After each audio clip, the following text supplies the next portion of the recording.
Europe है, Europe इस वक्त जो है वो जिस सतह पर पहुंच गया है, अब यूरोपियन ममालिक ये कहना शुरू हो गए हैं कि हमें एटमी सलाहियत जो है वो हासिल करनी चाहिए।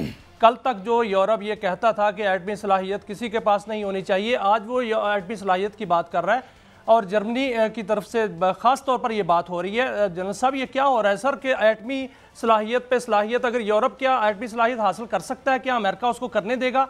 और दूसरा, ट्रंप कहते हैं कि जो अफ़गानिस्तान है उसमें हमारा असला है, हम वापस लेंगे, और अफ़गानिस्तान की जंग जो है वो पाकिस्तान में आ रही है। तो सर ये क्या हो रहा है, इस पर अपना टेक दीजिएगा काइंडली। नंबर एक तो देखिए, जहाँ तक ताल्लुक है कि न्यूक्लियराइजेशन का, वो यूरोप इतना टेक्निकली एडवांस है कि वो कर सकते हैं उसको, उनके लिए इतना ज़्यादा एफर्ट नहीं चाहिए क्योंकि, लेकिन क्या वो ये करना चाहेंगे? क्योंकि उनको एक सिक्योरिटी अम्ब्रेला जो अमेरिका की सूरत में हासिल था, वो से जब भी आप ये जो है ना ये अपनी पोजिशनिंग हो रही है, इससे ज़्यादा आगे देखिए जब चलेंगे तो ये आपस में इनकी बातचीत फिर सेट हो जाएगी। यूरोप को भी पता है कि अकेला, चाहे पहली जंग अजीम हो चाहे दूसरी जंग अजीम हो, जब तक अमेरिका बीच में नहीं आया, यूरोप को तो चीथड़े उड़ा के रख दी थी उन्होंने, तो यूरोप का भी यही हाल होगा। तो यूरोप को पता है इस चीज़ का, खासतौर पर बरतानिया को। फ्रांस देखिए, फ्रांस ने हमेशा पहले भी आपने को अलहदा रखा है, वो अपनी पोजिशन अलहदा बना के मारता है। जर्मनी का मसला ये है कि जर्मनी को तवानाई की सख्त ज़रूरत है, कौन सप्लाई करेगा उसको? तो उनके मसाइल सबके हैं ये। आपने तो इसलिए हम इतने ज़्यादा वो, अगर यूरोप आज खड़ा होकर कुछ करने के काबिल है, यस पास है, उनके पास टेक्नोलॉजी भी है, माइट भी है वैसे, लेकिन उनको ये अंदाज़ा है कि यूरोप तनहा यूरोप जो है ना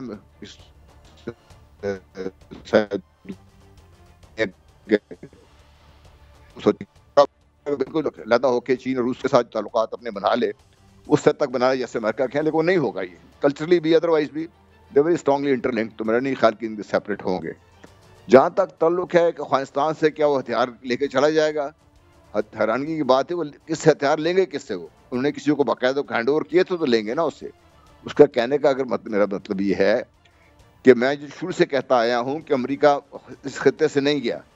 वो जो अफगान फौज थी, जो अफगान इंटेलिजेंस थी, या जो अमेरिकन ट्रेंड या अमेरिकन सपोर्टेड लोग वहाँ पे मौजूद थे, मौजूद हैं, हथियार उन्हीं के पास हैं। वही लोग अमेरिका की बेहस पे, अमेरिका की पे भारत के साथ मिलकर पाकिस्तान में की कोशिश में लगे हुए हैं। इस तरफ भी नजर रखने की, आप जो बाकी मर्जी बात कर लें, लेकिन वो अफगानिस्तान को ऐसे नहीं छोड़ेंगे। इस खित्ते को छोड़ना, अफगानिस्तान से निकलना तो मकसद है, खित्ते को छोड़ जाएंगे। अफगानिस्तान और पाकिस्तान को वो कभी इस तरीके से नहीं छोड़ेंगे। वो अच्छा, बात को आगे बढ़ाते हैं डेफिनेटली डॉक्टर साहब। अंडर प्रेशर, जिस तरह जनरल साहब कह रहे हैं कि इस तरीके से वो डिवोर्स नहीं होगी अभी यूरोप में और उनके माबैन, मगर मैं एक और एंगल से आ रहा हूँ कि ये जो नई एडमिनिस्ट्रेशन है, एलन मस्क है, और ये सब कह रहे हैं जी हम वर्ल्ड बैंक, IMF, ये जो ब्रेटन वुड ट्रीटी था, इसके बाद ये जो आपका वाशिंगटन कंसेंसस था, ये तो टूल थे जिसके ज़रिए अमेरिका ने डोमिनेट किया दुनिया को और गरीबों की ज़िल्लत में इजाफा करके अपना इकबाल बुलंद रखा।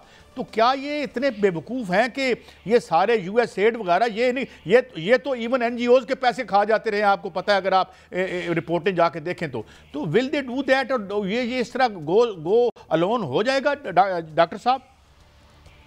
नहीं, ये मेरा ख्याल है कि ये सिर्फ एक प्रेशर टैक्टिस शुरू में हुई है, जो उन्होंने वादे किए हैं कि हम अपने खर्चे बचाएंगे, लेकिन अमेरिका की फॉरेन पॉलिसी का ये सबसे अवलीन टूल है। जितने भी इदारे, ख़ासतौर पे वर्ल्ड बैंक की उनकी में ज़्यादा पार्टिसिपेशन, और इसी तरीके से उनकी IMF में ज़्यादा पार्टिसिपेशन, उनका इन्फ्लुएंस FATF में, उनका इन्फ्लुएंस OECD में, हत्ता कि अक़वाम मुत्तहिदा की जो पॉलिटिकल उनकी विंग है, यानी पॉलिटिकल जो उनका डिपार्टमेंट है जिसका अंडर सेक्रेटरी जनरल, वो कभी भी अमेरिकन के अलावा कोई और नहीं आया है। इसी तरह OECD में हमेशा अमेरिकन अंडर सेक्रेटरी जनरल्स आई हैं। तो कुछ ऐसे इदारे हैं जिनको कभी नहीं छोड़ना चाहेंगे, और अमेरिका की अपने फॉरेन पॉलिसी के अहदाफ को हासिल करने के लिए ये तमाम इदारे, और इसका जिक्र एक मिलिट्री मैनुअल में भी दिया हुआ है, और मिलिट्री मैनुअल में ये दिया हुआ है कि मिलिट्री अहदाफ को हासिल करने के लिए भी वो अपने इन इदारों से की मावनत हासिल करेंगे।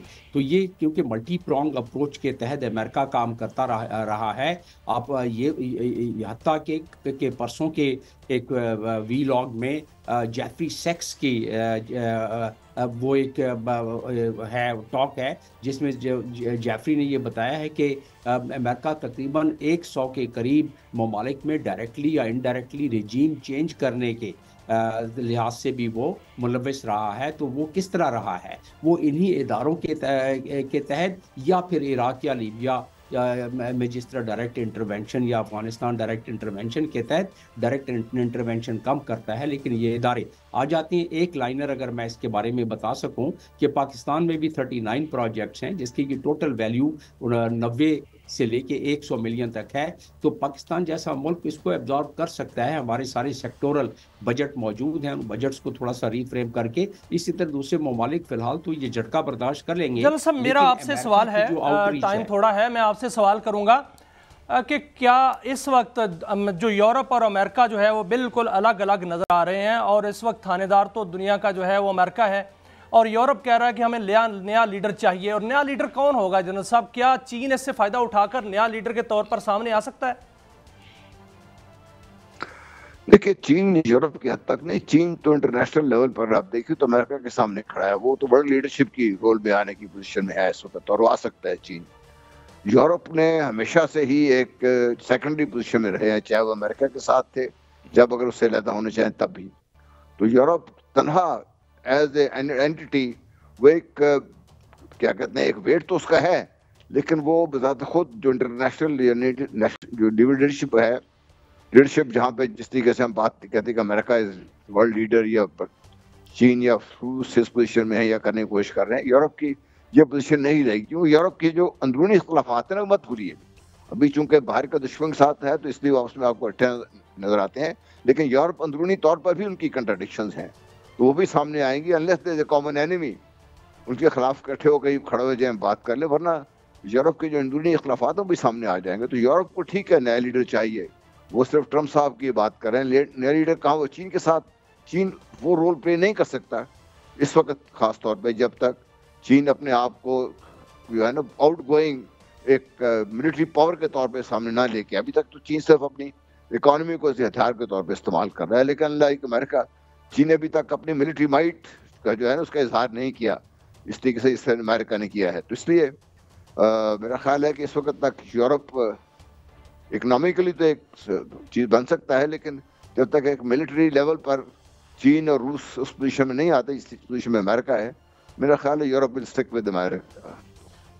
بہت شکریہ جنرل ریٹائرڈ غلام مصطفیٰ جناب ڈاکٹر جمیل احمد صاحب. ہم نے ایک دنیا بہت بڑی کروٹ لے رہی ہے، پلٹ ضرور رہی ہے، مگر اس میں کچھ فیکٹرز اور ہیں. ابھی ہمارے پاس ایک سیگمنٹ ہے جس میں ڈاکٹر کرام الحق بھی ہمارے ساتھ ہوں گے، اس میں ہم نیشنل کے علاوہ انٹرنیشنل بات کریں گے، اور پھر خاص طور پر ذکر کریں گے کہ جہاں ایک طرف یہ بڑی طاقتیں اور یہ آپس میں لڑ رہے ہیں اور مسل فلیکس کر رہے ہیں، وہاں عوام کے سیلاب بھی یورپ میں نکل رہے ہیں. اور ہم آ کے دیکھیں گے کہ کیسے گریس میں لاکھوں کی تعداد میں لوگ نکل آئے 2 سال بعد، وہ اینیورسری تھی ایک حادثے کی. تو یہ تمام وہ ڈسکانٹینٹ ہے، یہ وہ بے چینی ہے جو عوام میں ہمیں نظر آ رہی ہے.